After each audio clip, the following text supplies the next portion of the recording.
everyone. This is John Daly. I'm here with my co-host Thomas D. House for another episode of the Reagan Caucus podcast. Our guest today is a senior fellow and holds the Milton Friedman Chair at the American Enterprise Institute. He studies healthcare, entitlement programs, and fiscal trends in advanced economies. I'm talking about James Capretta. James, thanks for joining the two of us today on the Reagan Caucus podcast. It's my pleasure. Thank you for inviting me on. Well, it's great having you on. Before I hand you over to Thomas, who has some questions on budgets and the big, beautiful bill, I wanted to ask you about holding the Milton Friedman Chair at AEI. I have found myself many times late at night watching old Milton Friedman debates and speeches on YouTube. I'm surprising that I talked to a lot of people who told me that same thing. I think it makes us a bunch of party animals, of course, but Friedman was, such a brilliant communicator and a persuader, effective persuader, and he was, in my view, right on a lot of fiscal matters. I'm curious, how do you view Friedman's legacy, just sort of broadly, not just, on economics and policy, but also how he managed to carve out a place for himself in our national culture, including, our pop culture at the time. He would show up on places like, Bill Donahue's show. It's sort of interesting just to see him get such a high profile, being recognized in that way. Can you kind of sort of talk about that a little bit, James? Sure. I'm not the person who's most expert in his life and professional achievements, of which there are many, of course. But my impression is very much along the lines of what you just did in your intro, which is that he was a man of many talents. He was obviously a brilliant intellect. He was groundbreaking in his own profession. He really studied and understood the technicalities of what he was examining to a degree that allowed him to be, at the very top of his field amongst his peers. And then he also had this sort of aspect to his thinking that said he believed he had a role and needed to communicate with the public directly about the importance of maintaining understandable and clear principles for an economy in the policymaking world. And so he tried his best and did a great job of articulating the fundamental principles of a free market economy in a way that people could understand, and also understand its relationship to the political culture in our society, and the importance of it to that as well, connecting, as he said in his book, capitalism and freedom. And so he was really a brilliant thinker, and really refined his skills as a communicator too. So we could all learn a lot from that. I mean, he really tried his, and he was courageous. I would say that people who interacted with him, I was not one of them, but there are a lot of stories of his willingness to go against the trend and be the lone voice in a meeting room saying, we shouldn't be doing that. We should be doing this instead. Went in to see President Nixon and told him that his wage and price controls were a terrible idea. So, that was the kind of person he was. Well, great. Well, excellent. I'm going to go ahead and bring Thomas into the conversation. Go ahead, Thomas. So right now they're debating this big, beautiful bill. It's in the Senate now, I believe, right? Yes. There was a big spat yesterday between Elon Musk and Donald Trump. Not more than a spat, more like a divorce, it felt like, over this big, beautiful bill. Tell us, what are your thoughts on the bill? Do you consider it responsible in its current state, or do you think there are some good things about it? Or what would you do differently if you were to, push a bill that you think would better serve the common good?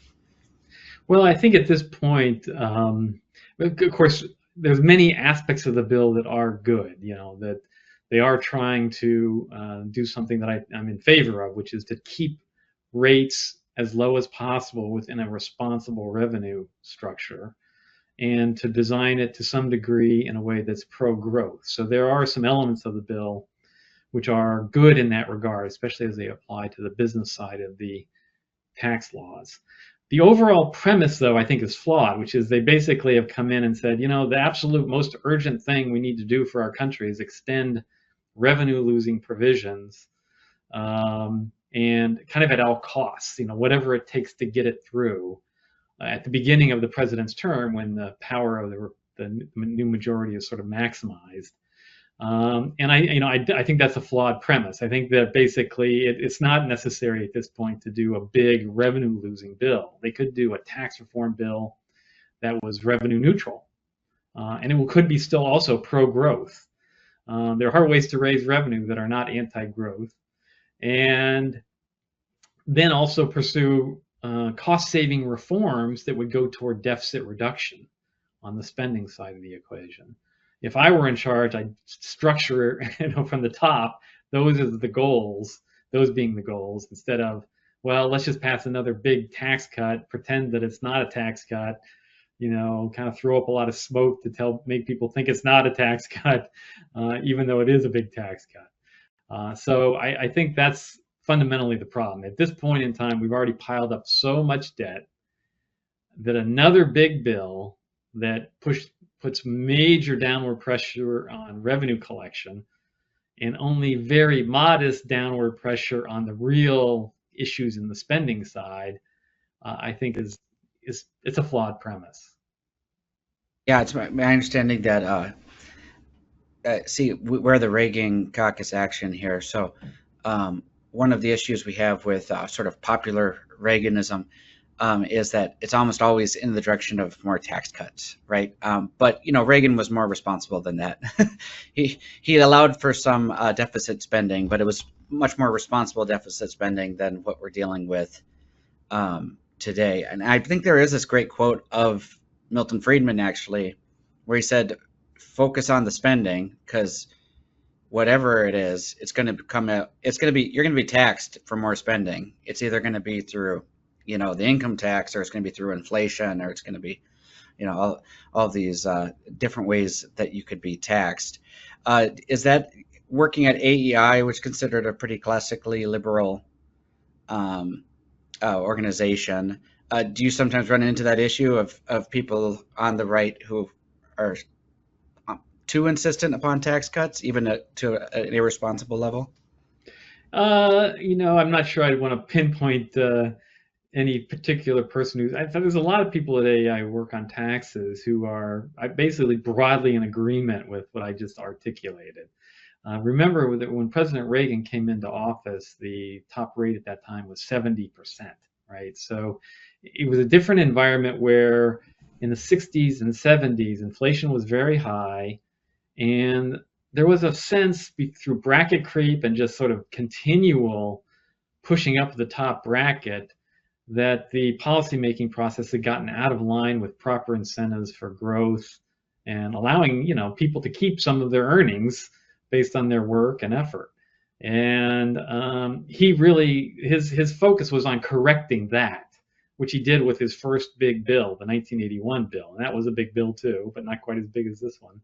And then during the remainder of his time, 82 through 88, it was a series of reforms. Some of them increased revenue, which he didn't like, but he did.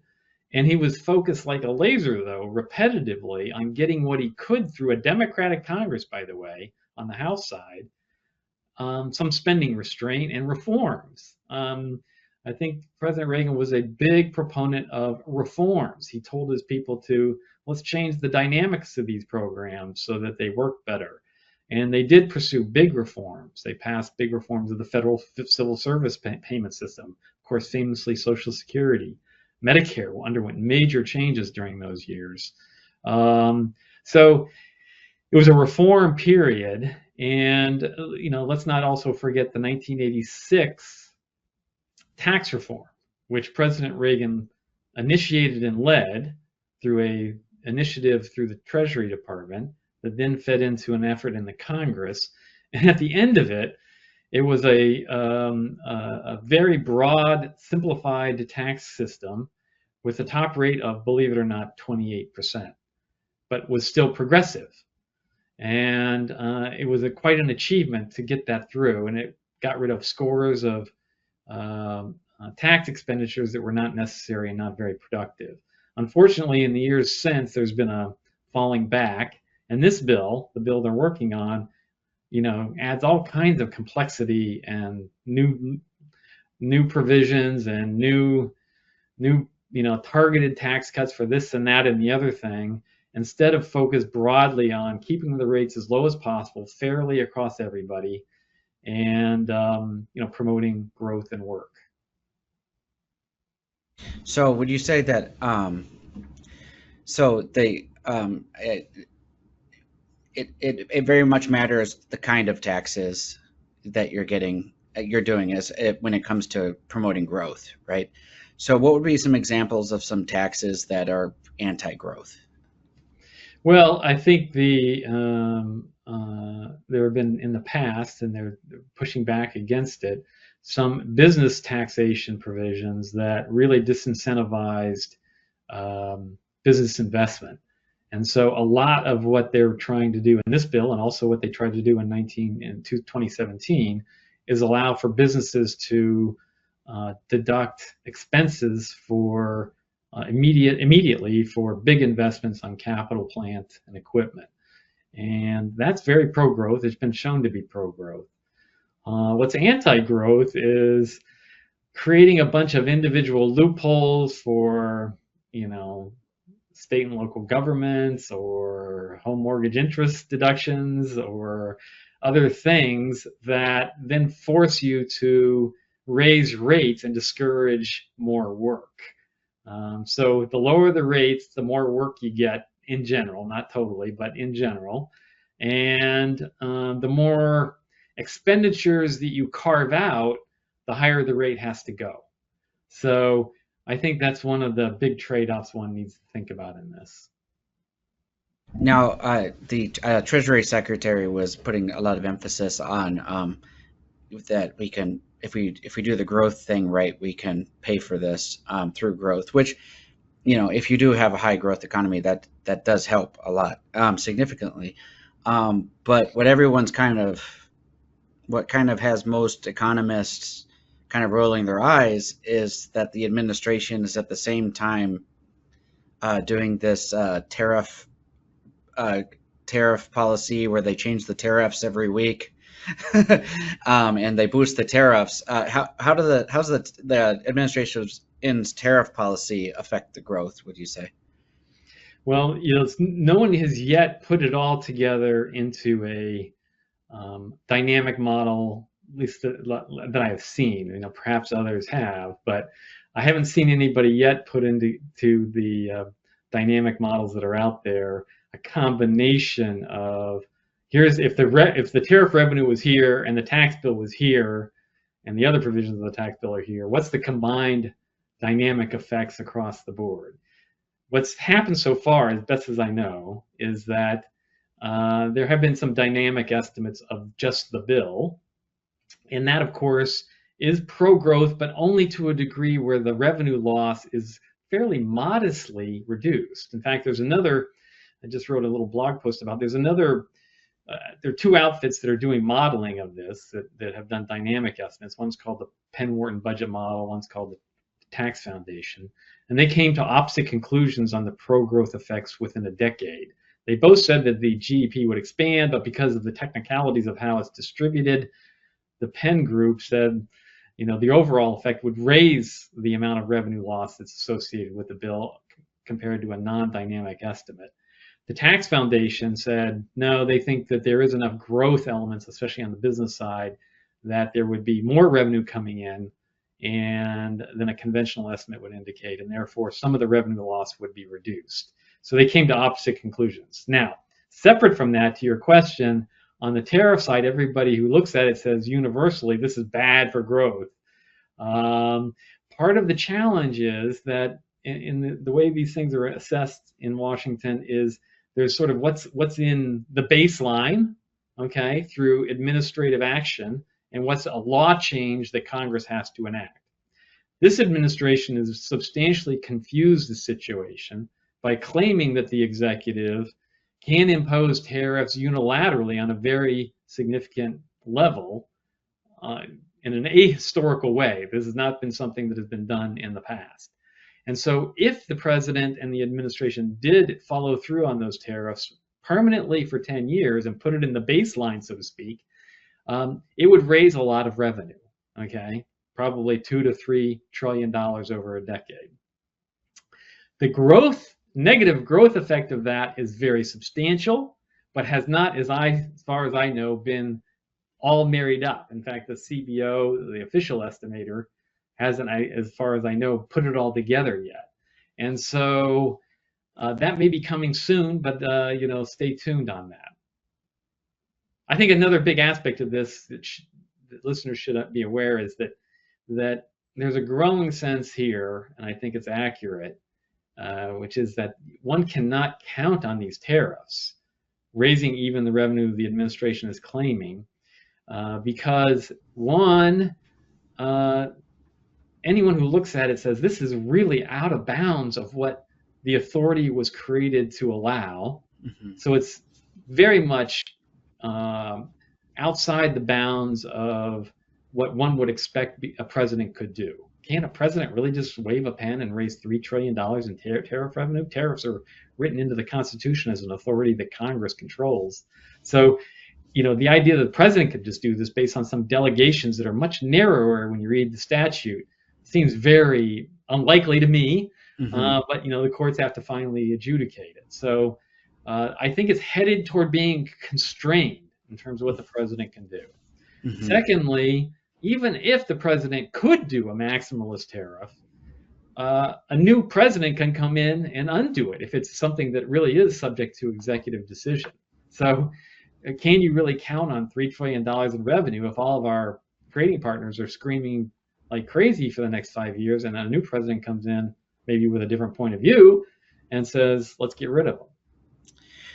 So that's something we've been talking about quite a bit in our podcast last few episodes. Is this we talked with Casey Maddox yesterday about the it's just very legally dubious that he can get that power out of that statute when it doesn't even mention tariffs in it. And so we're waiting to see from that. Right now, I guess there's a pause on the freeze of the tariffs because it's in appellate court now. It was originally in the Court of International Trade. Yeah. So maybe the court can save Trump from himself on this because of, and the other thing that we've noted too is that the revenue factor with the tariffs is sort of offset by the ways in which companies will adjust and they just won't, and people will adjust and they won't purchase as much because of the tariff. So it's very difficult to measure right now. You're talking about the projections of growth. Do these projections of growth factor in have they been factoring in the innovations like in artificial intelligence that might have some effect on growth over the next few years? But then on the other side, what about the cohorts of the baby boomers? My understanding are like the largest generation, right? Is that correct? So the baby boomers are the largest generation, and the baby boomers are going into retirement, so they're going to be leaving the workforce. Has that been factored into these estimates of growth over the next few years? The latter one, yes. The former on AI, not so much yet because there's so much uncertainty. Mm-hmm. There are two. There are some individual analyses out there from various academics who have looked at it, and they're generally identifying two potentials. One being just a productivity bump generally, which would be great. Mm-hmm. That is, for each worker out there, if you're AI enhanced, maybe you can you can make your podcast faster or something. So, productivity could go up generally across the economy through the additional tool of AI being available in all kinds of different domains. And then secondly, more specifically in healthcare, which is of course a big element of expenditure for the public purse. There's all kinds of potential use cases for AI in healthcare. Just think of improved diagnostics, improved and more rapid readings of imaging, things like that, especially on diagnoses, physician assistance, AI to help physicians quickly figure out what's, the potential list of causes of things they're observing. Um, there's great potential there, and scores of people are working on it, but it's not clear yet, right? So it is probably 5 or 10 years away. So there's estimates based on potential, but no one really thinks you should bank on it quite yet. Mm-hmm. Yeah, that all that you're saying, that makes me wonder how relevant this recent war on big pharma and on medical research. I don't know if that might offset some of this. Hopefully, that's turned around in the next 4 years. Okay, so back to the bill, though. We talked a little bit about the revenue side. There's some issues with cutting. There's too much of an issue of cutting revenue without enough offsetting of cutting the spending. But it seems to me that spending is an area where the public doesn't know very much about the federal government and the budget. There's all this propaganda around DOGE when DOGE started, that they were going to balance the budget just by cutting all this unnecessary waste. And if you're an expert in the budget, and we've talked to other experts in the budget, or I've never found an expert in the budget, a seasoned expert in the budget, who thought that it was true.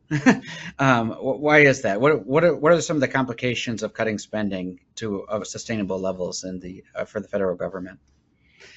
Well, let's start with just the DOGE premise, which is a window into the challenge of all this. So the president's directive to the DOGE enterprise was, don't touch the big spending programs in any kind of direct way. Don't change Social Security, don't change Medicare, don't cut Medicaid benefits. Maybe we'll come back to that later. Just eliminate waste, fraud, and abuse in those programs and how the government is administering all the array of different things it does. DOGE then went in a very indiscriminate way and just started. They obviously had an attitude of, we need to move fast because otherwise people will stop us. So let's get rid of a bunch of little offices that we find distasteful, and we'll call it waste, fraud, and abuse. Mm-hmm. And so they got rid of a bunch of dinky little things, the Institute of Peace or whatever. And, they didn't like it, so they got rid of it and said, that was waste, fraud, and abuse. Well, I mean, was it? It was, it depends on how one views these things, I suppose, right? So they used that wording as an excuse to kind of just go in and get rid of a bunch of offices that are politically disfavored by this administration, okay? So they did that. Many of those actions will likely be reversed because they are illegal. Okay, mm-hmm. You can't just close down something that is authorized and funded by Congress, right? Mm-hmm. So much of that is still in litigation, but I would say 80 or 90% of the cases I'm watching, they're getting reversed. The administration is mm-hmm. getting reversed on. They're losing a lot of these cases because they really didn't have the authority to do what they did.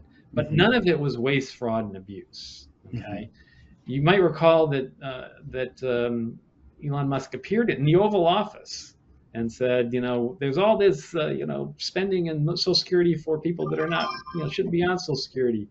And there's, trillions of dollars to be saved if we can just get rid of it, and of course, none of that materialized. So they didn't really get into what is waste, fraud, and abuse. Mm-hmm. Where do you find it? Who's looking for it? How can you tell it when you see it? And then how do you get rid of it in a process that is essentially controlled through congressional appropriations, not through unilateral presidential decisions? So they haven't really scratched the surface of what this really would require. And, it looks like it's kind of shifted gears at this point into something that it didn't start out as. Can I jump in there real quick, Thomas? I had actually questions related to that topic. James, you wrote a piece last year, shortly after Trump won the election. This was before he was actually sworn in, but it was titled "Creating Incentives for Efficient Government." You were very skeptical of DOGE at the time. As everybody knows, the E in DOGE is supposed to be for efficiency. But you offered, and it really wasn't, but at the time you offered an alternative idea, this creation of an incentive system that rewarded agencies that delivered more output at less cost to taxpayers. I know this is going back a few months. I think you wrote this in November, but I'm thinking you still have this in your mind. Um, with DOGE, as we discussed, creating a lot of chaos and very little, if any, I don't think probably not at all, but if any efficiency, can you talk a bit about how rather than slashing and burning government agencies that people don't like or that the administration doesn't like, how these agencies can be better incentivized to be stewards of taxpayer money? Right. So the blog post that I wrote that you just referred to, it comes at this problem from a position of saying most of these agencies are doing something the public very much supports and the Congress wants to keep in place. I'm not saying every single thing, but for the most part, we need air traffic control, we need safe food, we need border control, we need, there's a whole list of things the federal government does through big agencies that have been established and refined over time in federal law. And my attitude has always been, you're not going to get rid of that, right? You're not getting rid of air traffic control system. How do you make that system better, higher quality, and more efficient? You can go in and just sort of say, I'm going to slash and burn and get rid of a bunch of people and claim that's efficiency, but that's not going to make the productivity of the agency better. The better approach from my perspective and what I put into that blog post was to say, go to the people that are running the agency and say, I got a deal for you. Let's carve out a 5-year budget for you that's at the baseline, no increases. We just sort of say here, if you don't want to change anything, you're going to get a flat line budget. But we know that you and your people know that there are ways to do what you're doing better. In fact, if you talk to any senior managers in these places, they all say the same thing. If I had more authority, I could run this place better, but I don't really have the authority. And so what you need to do is go to these places and say to the senior career people and the political people, say, I got a deal. Here's a 5-year budget. It's not going to be increased a lot, but if you can deliver better quality public service below that and save the taxpayers some money, you get to keep half of it. And you can use that to reinvest in business operations, maybe reward through personnel bonuses the people that help deliver that savings. Pay your people a little bit better, but also deliver taxpayer savings. For the big agencies that have so much complexity and long histories with these systems that they've built, that's, I think, the way to go about it. You can't turn these things on a dime. They're all big. And, you need to be thinking about this over a 3, 4, 5-year period, not in, 3 months. I think that's a great idea. And I remember, I want to go all the way back. I think even when Rudy Giuliani, many years ago, when he was a different person, he was running for president. And he had to sort of came up the idea where he was going to basically say, we're going to cut 10% to a bunch of different agencies, but they can figure out how to best navigate this, this idea of coming in with better efficiency, with less cost to the taxpayers. I thought it seemed like a normal idea. So when you look at DOGE and it took that opposite tact, it was really something. I'll do one more question before I give you back to Thomas, if that's all right. So I had a question on entitlements, kind of from a historical perspective. When I think of political leaders who not only took our problems with entitlement spending seriously, but actually took some initiative on the issue, there are really two within the last 20 years who come to mind. First, President George W. Bush, in his second term, he presented the option of private investment accounts for Social Security, which Congress refused to take that up. Wasn't popular with the public. The public, I don't think, understood it well either. And then you had Paul Ryan, who presented multiple entitlement reform bills during the Obama years, some of which actually were passed by the House, but killed in the Senate, Democratic-controlled Senate. Bush's failed effort was about 20 years ago. Ryan's last attempt was at least a decade ago, maybe just a little more than that. I understand that there are, many factors to consider when it comes to fiscal policy, like periods of economic hardship. We've had a few, obviously. But do you believe that if any of those reforms had passed and became law, again, this was the most recent one was 10 years ago. We can go back 20 years. Do you think we'd be in a much healthier debt situation than we currently are, or at least in a much better trajectory than we currently are? There's no question about it. I mean, first of all, the Social Security plan that President Bush put together, came out of, he worked with the commission. He tried to lay the groundwork politically for it. It was a multi-year effort to build up and present what eventually got presented to the Congress. It, didn't get a lot of traction, as you indicated. But looking back on it, it's a very sound proposal. It was well thought out. It was airtight, really, in terms of thinking through how to run this in a modern economy. It would have given many, many more modest wage people an introduction into investments that today would have been, multiples of what they put into them. So it was a huge missed opportunity. And of course, I worked for President Bush during his first term a little bit, and I really give him and his team credit for putting it together. I thought it was an excellent plan. With respect to Speaker Ryan, same thing, especially even on the Medicare side. He was willing to kind of wade into the complications and technicalities of how to think about it in a way that, our country is very divided on healthcare matters, and it was a way of trying to present something potentially that could have been appealing to both sides if it was done right. Also didn't get enough political traction for a lot of different reasons. The politics are tough. But two, if it had passed, we'd be in a much better place than we are. So both major missed opportunities for sure. Yeah, the thing with entitlements, they're just so easy to demagogue. From a political perspective, it's there was a lot of jokes made with the whole commercial with Paul Ryan pushing the old lady over the cliff and everything, and it's so easy to do that. And yeah, I share your frustration. I'll go ahead and throw you back to Thomas here. So since we're talking about entitlements, this would be a great opportunity to bring some clarity to the issue, I think, because there's so many misunderstandings about this. So first of all, is there any way to reform the budget in a realistic way to some sustainable level of deficit spending that doesn't involve entitlement reform? No. Okay. So that's a quick and easy one. Yeah. So there's no. Probably going to elaborate, but go ahead. Yeah. Okay. So just to clarify, because neither party wants to admit that right now, because we've sort of there's a little bit too much populism on both parties right now. Okay. That being said, so entitlement reform is necessary in order to have sustainable spending in the federal government. All right.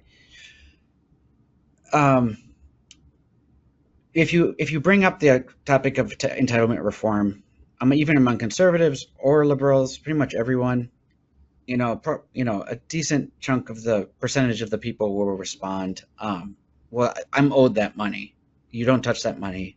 I'm owed that money. I put that money in. I'm owed that money.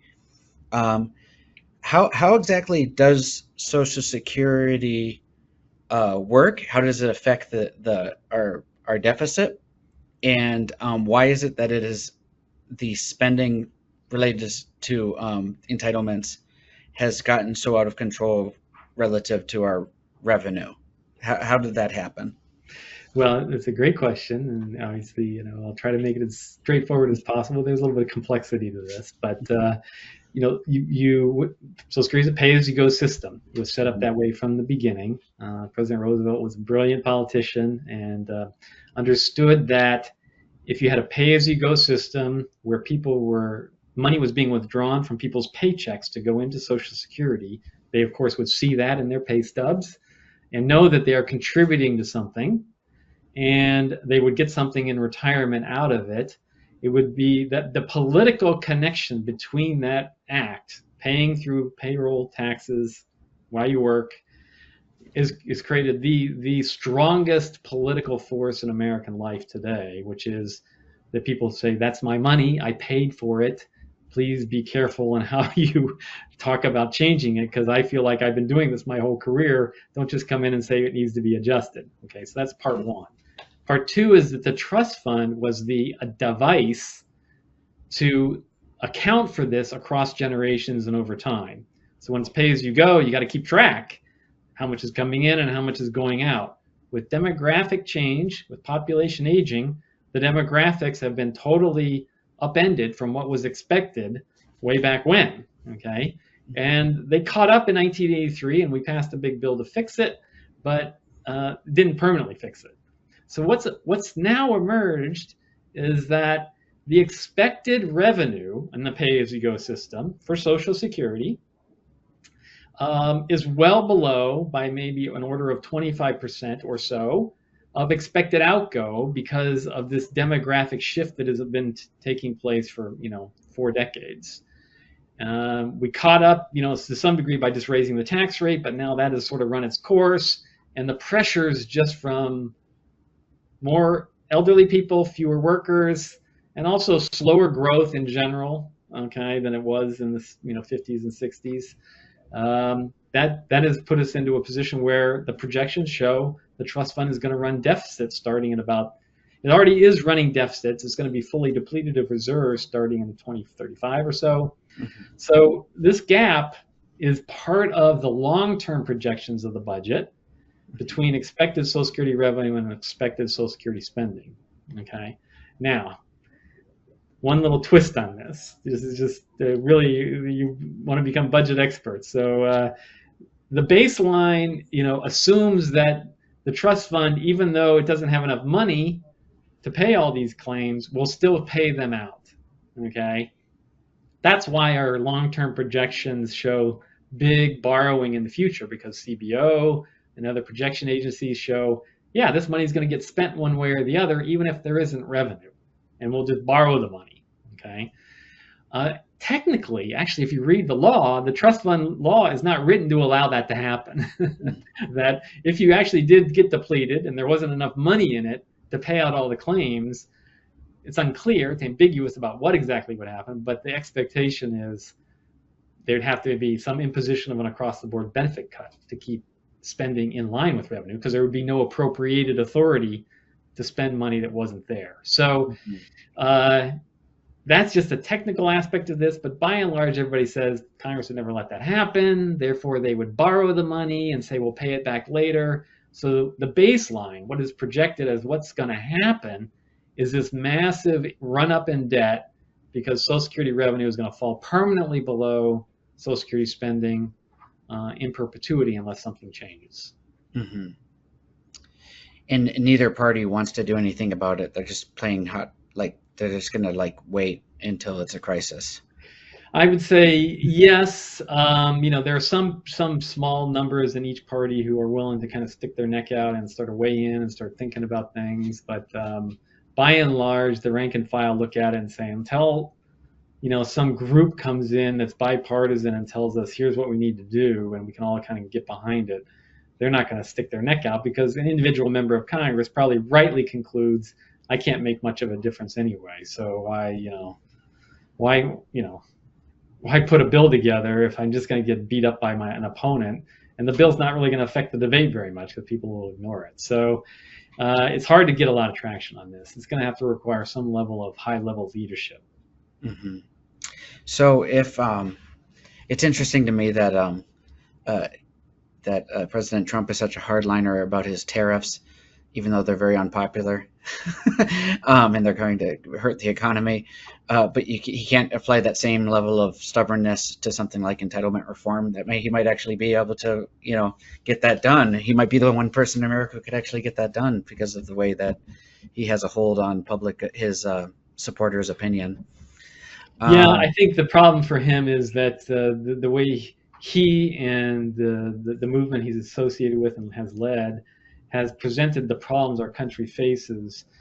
Every single solution, more or less, is presented as kind of nothing that's going to require any kind of, community sacrifice, civic participation, in kind of collectively getting things going in a better direction. It's all, there are scapegoats out there to blame. You didn't do anything wrong. It's somebody else's fault for everything, and so they, it's hard to then take that movement and then say, oh, by the way, that benefit you're getting, I do want to, that promised benefit you think you're going to get, I do think we need to adjust it. Say, wait a second, you told me this, everybody else was causing the problems, right? Mm-hmm. It was foreign aid and high congressional pay and other things. So turning against that basic message that they've conveyed, kind of repetitively for a long time would be pretty hard. Mm-hmm. Even tariffs, you say, and I think you're right, they're generally unpopular, but there's an element of the populace, and certainly the way he argues about them, it's presented very much as, someone else is going to pay. This is going after people who have been taking advantage of us, Mm-hmm. Not you. And so, even though the clear evidence is otherwise, the public argumentation around it fits with the overall pattern. Mm-hmm. No, that makes sense. It's interesting to me, though, that that it seems to me if you wanted to sell entitlement reform, given what you just said, you could sell it as trying to save entitlement by having some sort of reform. Now, if you were to suggest something, it doesn't have to be politically feasible right now, but some policy that would be a very good policy for reforming entitlements, what would it look like?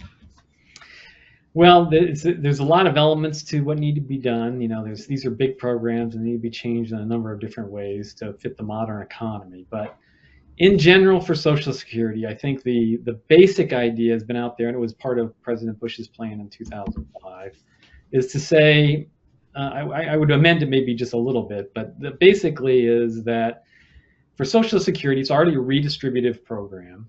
What we need to do is, people that are doing well, that are high earners, Mm-hmm. some of them are getting pretty high benefits from Social Security because they participate and they're paying payroll taxes up to, I don't know, $175,000 a year now. Mm-hmm. So, some pretty high earners are getting pretty generous Social Security benefits. I think in the future, I wouldn't take it away from people, but I'd change the formula. So the first thing I'd do is lower the return for average high wage earners. In other words, there's a formula that's put together for these things, and the highest bracket is basically a return rate of 15% on the highest wage bracket. I'd lower that to probably like 5, and say you did well. You're across, compared to your peers, you have very high earnings across your career. The last increment of it is not going to get reimbursed at 15 anymore. It's going to be 5. Mm-hmm. So that would flatten the benefit a little bit at the top end and lower benefits for future high earners. Secondly, you could then turn around and pay out a small portion of it in a more generous minimum benefit. I'd do it through this supplemental program called Supplemental Security Income, SSI, which is a companion program to Social Security and is means tested. And it basically would say to the public, this safety net we built is going to get even better by making sure the very poor elderly have a minimum benefits that's above what they would get today.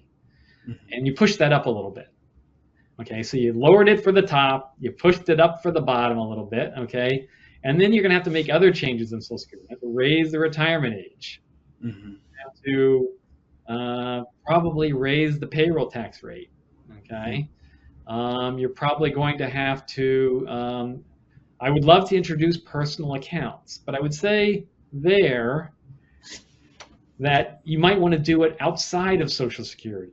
Mm-hmm. So you downsize Social Security's costs, and that in a sense makes more room for people to save their own private money through their earnings in various accounts. You might want to make an account available to people that they can put their own money in if an employer isn't offering them a 401k.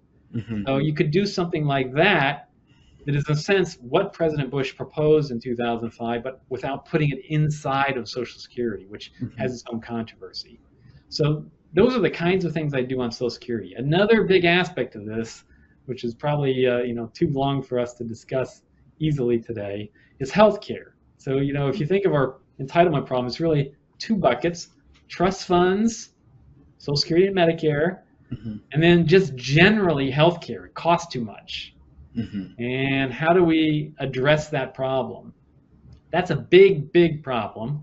and it takes a lot of thinking and work to get to some things that might be possible.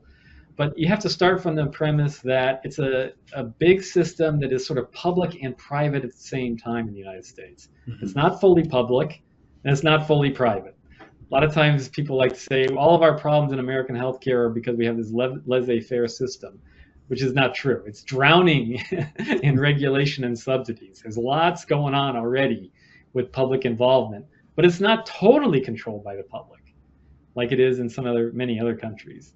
And so there is an element of private initiative that's allowable in the United States, which I generally support, in favor, of course. The question is how to make the mix between the two work better so that the private efforts can be toward cost cutting and not just cost increasing change. So that's a summary of what you need to do, but the technicalities on the cost side are quite lengthy. Mm-hmm. Mm-hmm. You want to say something, John? Sorry. Oh no, I was just you talked about means testing. I feel like that's one part of the entitlement debate that some politicians are sort of brave enough to talk about. So I'm sort of surprised that is still not at least a piece of this puzzle that people have tried to focus on. Is that surprise? Do you feel like? Well, I think the way I would present it, and I agree, is in a certain way you could call what I just described for Social Security means testing. But in a certain way, Social Security is a redistributive program already, excuse me, and it would just build upon the redistribution that's already there. And sort of, people, in some ways, if you say, I want to means test Social Security, it seems like you're bringing in a new idea and a new way of thinking about how to run the program. But in a certain way, it's already redistributive because you do get a higher return rate on lower wages than you do on higher wages. I'd make that more pronounced, which President Bush also proposed way back when.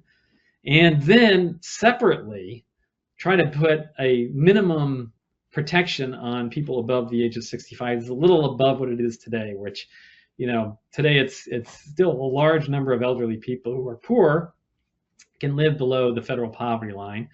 I am not sure we can get all the way to the poverty line for everybody because of the expense, but we could get closer. And so push that up so that elderly people are not so destitute, and give maybe people that did very well and probably have very big 401k balances and nice retirement incomes. They don't need quite as much in the future in Social Security as they're currently promised. That was a very helpful explanation for our entitlements, and I think you're largely right. I mean, I read some, the work of Jessica Riedel, and it's the ideas are there, it's just the political will to actually execute, which is there's none of it, and it's frustrating to people here at the Reagan Caucus for sure. Reagan Caucus action. And if I just we're at about 10:51 here, I just realized there was something earlier in the conversation that I wanted to ask you about, because it was something that was glaring to somebody who's interested in constitutional matters. It was glaring to me when it was happening, when DOGE was starting and so many people on the right were believing everything Elon Musk was saying about DOGE. You said about 80-90% of these cases you think there are things that are going to get reversed in court, and that has to do with that they were illegal impoundments. Well, I do think that's a big part of it. That's still coming. Okay, Mm-hmm. So they're pretty clever, and they are holding back that debate to some degree to try to make maximum advantage for themselves through how they maneuver it. But it's almost certainly going to end up in court eventually. Does the president have unilateral impoundment authority? Mm-hmm. I think they will get reversed on it. It's not really to my mind, not a real question. Mm-hmm. Congress passed a legitimate law controlling how impoundments are executed. Mm-hmm. And to violate that law and say that law is unconstitutional after 50 years, there's never been any hint from anybody that it was unconstitutional. Yeah. It was Congress regulating the spending power. Mm-hmm. So I really find it hard to believe that they'd find a majority vote on the Supreme Court for that position. Yeah. Having said that, it might take a while before you get there. Mm-hmm. The bigger problem for DOGE was always that even some of these, people was talking, let's get rid of the Department of Education. The Department of Education was created in a federal law, and it was appropriated, by the way, mm-hmm. at its current level that was the same level as 2024 in a bill President Trump signed in March. So, there's a little bit of a disconnect here, right? They're saying we're going to get rid of a program that Congress just funded and the president sort of agreed to by signing the law that funded the Department of Education. So, there's so many disconnects in how this is being executed that, if you watch the cases that are coming out, there's a lot of judges that are astonished that it's gotten this far, and they just say, this, you can't do this. This violates this law here. This violates this law here. This office was created in an authorizing statute. You can't just get rid of it. Mm-hmm. So a lot of that is starting to percolate up, but it's going to take a while. Mm-hmm. Yeah, because it comes down to the president's job is to faithfully execute the laws. He can't, Now, my understanding of impoundments is that there were these sort of legitimate impoundments that happened from the beginning, and an impoundment is when the president takes money that's Congress gives for some reason and puts it back into the Treasury. It's just so it's because it doesn't need it anymore, right? Now those were considered like legitimate impoundments. It's like, well, we already accomplished what Congress asked. There's some money left over. We'll put it back in the Treasury. This is normally how it went. This was one of the ways that Richard Nixon was a little shady, right?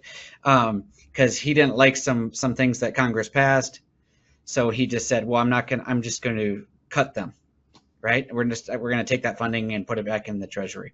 Right. And the Supreme Court stepped in and said, "You can't do that." I mean, like that's so then Congress actually stepped in and made this act you were talking about, the Impoundment Act, to make sure it was crystal clear to the president that they couldn't do this sort of maneuver. But that's exactly what they were trying to do with DOGE, right? With some of these cutting some of these programs. Okay. Yeah, I mean.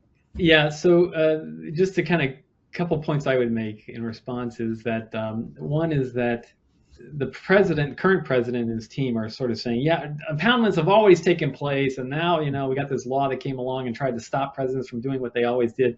That's a very misleading reading of American history. That's not really true. Mm-hmm. At each instance, there have been on the margins numerous, maybe a couple dozen, not that many, frankly, instances where a president stepped into a situation and tried, said, I don't think we should spend this money, and here's a reason. And when there's an excellent book covering a lot of this called The Presidential Spending Power by a former congressional researcher named Lewis Fisher. And it recounts all of these basic cases. And what you find when you read through them is that if a president at any time in the history stepped over a line and said, what, I just don't like this idea. I don't like this decision. I don't like this program. I don't like that you want me to spend this money on this initiative in Congress. If the president ever tried to do that, it got beaten back by Congress or a court. Okay, so they called these in the book policy impoundments. Okay, things that were serious. They were like, president's deciding, I don't want to do this. Okay, and those were always found to be not unconstitutional and really a violating of the spending power that was delegated to Congress. There have been marginal things where something has been appropriated and the use case for it went away.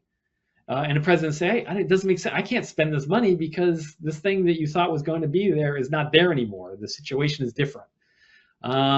Those have happened very much on the margins, though. They've been small relative to the size and scope of what the federal enterprise has been about. So big assaults on congressional control over spending, A, haven't occurred, and B, if they ever were tried, they lost.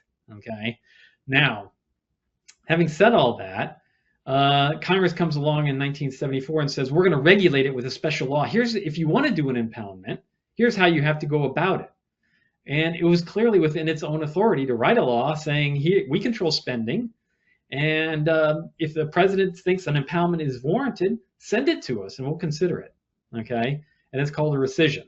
There's one now being debated in Congress. So that's the way to go about this, sticking to the law.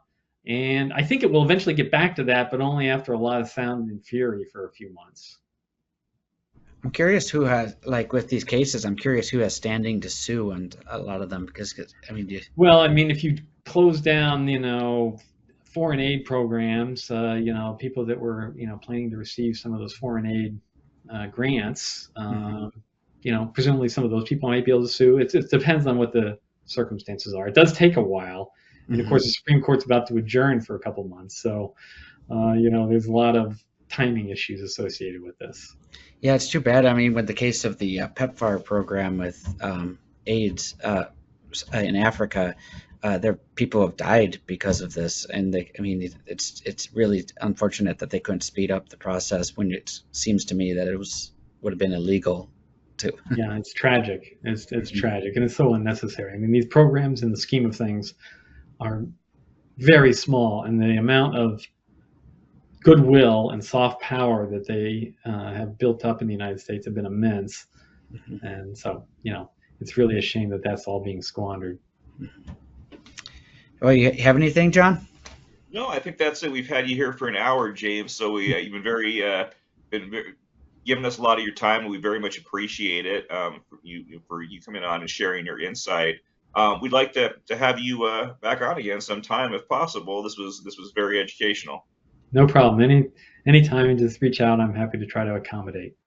Awesome. Well, thank you very much, James, and to everyone watching or listening today. If you watched us on YouTube, as always, make sure you like the video and subscribe to our channel. If you're listening to us on Spotify or Apple Podcasts or some other audio platform, make sure you like and subscribe as well. And we will see you all next time on the Reagan Caucus Podcast.